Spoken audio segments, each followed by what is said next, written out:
All right, diving in today, folks. We're looking at something pretty crucial in the world of, well, making stuff with biology, fermentation economics. Yeah, you got it. You all sent in a ton of great articles, some research Some notes, really good stuff. really interesting stuff on this. And we're going to try to pull out the core ideas on what makes a bioprocess, actually make money financially viable. So let's cut to the chase. What are we really trying to figure out here? Well, at the end of the day, you're trying to determine, can I actually take this fermentation process, scale it up in an industrial setting, and have it generate a profit? So the science is obviously crucial, but the economic realities of making it work are just as important. Yeah, for sure. The core concept here is you're evaluating like the economic feasibility, like can you even do it? Right. And then, the potential And profitability then how much money can you make? of any bioprocess, right? Exactly. And it sounds straightforward, but there's a lot to it, right? Oh, yeah, a lot of pieces to think about. So what are the fundamental, like, building blocks of this that we really need to be looking at? Okay, so the key elements really come down to three things. You've got to be able to estimate what your initial capital investment's going to be, predict what your ongoing operating costs will look like, Okay. and then understand how the design of the fermentation process itself actually dictates these costs. So there's some interplay there that we need to understand. Okay, interesting. So when we say cost estimates in this kind of field, in fermentation, what are we actually trying to, like, predict for someone who's looking at a new bioprocess? We're trying to predict how much it's going to cost to set up and run this fermentation project.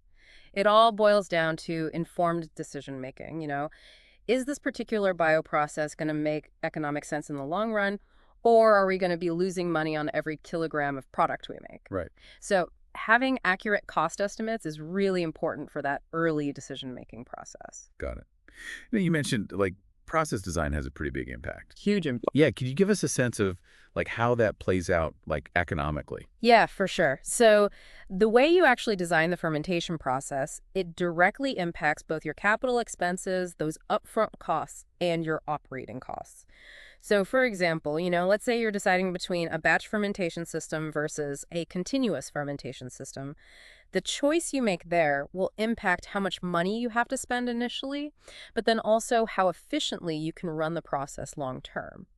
So those choices are really intertwined. Okay, so let's break down those costs a little bit further. Okay. First, the capital costs. Like, what kind of investments are we talking about here? Like, give us some examples. Okay, so these are those one-time investments you have to make right at the beginning to get the whole thing up and running. This would be things like the big bioreactors themselves. The stainless steel vessels where the fermentation's actually happening, the downstream processing equipment, everything you need to purify and process whatever's coming out of the fermenter. It's the building itself, or maybe modifications you need to make to an existing building to accommodate the process, and then all of the associated infrastructure, piping, electrical, all that fun stuff. So it's like the initial outlay, the big stuff. Yeah. Okay. And then we have operating costs. So these are the ongoing expenses, right? Yep. These are the things that you pay for over and over again as you're actually producing your product. Got it. So what goes into that category? All right, so your raw materials, things like the sugar Yeah. or whatever other feedstocks you're feeding your microbes. Then you have all the energy that's needed to keep the process running, heating, cooling, mixing. The salaries and wages for all the folks running the plant. Waste disposal, can't forget about that. Yeah. And then any consumables that are being used up in the process. Say, using a more complex growth media that's got lots of different nutrients, that's going to increase your operating costs significantly. So it sounds like there's some big trade-off to think about right at the beginning. Like, you might save money on some initial equipment, but then have way higher running costs, or vice versa. Exactly.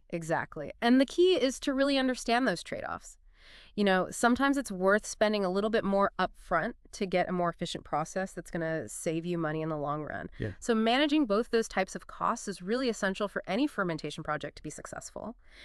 If you can't get a handle on those, you could have a scientifically sound process that just makes no economic sense to run, and then it's not going to get implemented. So to recap here, it sounds like fermentation economics is really about saying, can we make this bioprocess profitable? Yeah. And to answer that, we have to look at two things. We got the capital costs, the setting it up, and then the operating costs, keeping it running. That's it. And the design of the process itself is kind of dictating both of those things. That's a great summary. You really hit the nail on the head. It all comes down to smart planning and a realistic evaluation of costs from the very beginning. Absolutely. So thinking about all these economic factors, here's something to chew on. What are some of those maybe like hidden costs or unexpected design choices that could really throw a wrench in the works, financially speaking, for a new bioprocess? Not just the obvious stuff like raw material prices or like super expensive equipment, but something a little deeper than that, just something to think about. Thanks for joining us for this deep dive, and we'll see you next time. See you then.